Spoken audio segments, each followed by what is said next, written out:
If the end of the financial year is coming up and you're in Australia, well, then you literally know what that means. It's time to get the books in order for the ATO.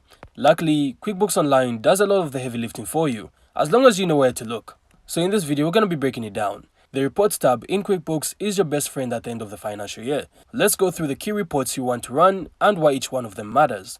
So first up, the Profit and Loss Report.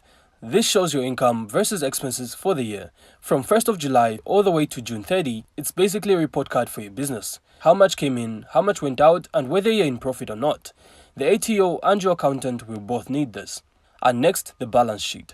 So this isn't about your day-to-day sales, it's more of a snapshot at the end of the year.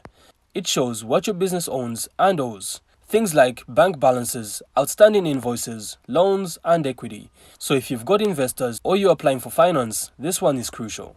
And for anyone registered for GST, the GST Summary Report and GST Detail Report are must-haves.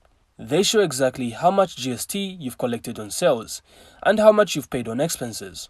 So these reports should match what you've already lodged into your BAS throughout the year. So it's always worth double checking here before the end of the financial year.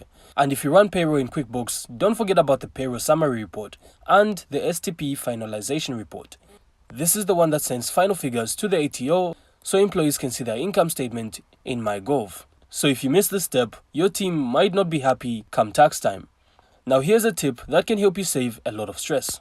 Don't just wait until June 30 to run these. Simply run them a couple of weeks earlier on as a draft.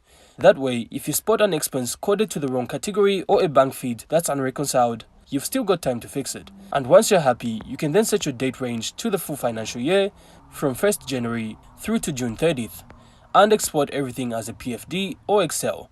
QuickBooks also lets you share directly with your accountant, which is a lifesaver if you don't want to be emailing attachments back and forth. And that's it.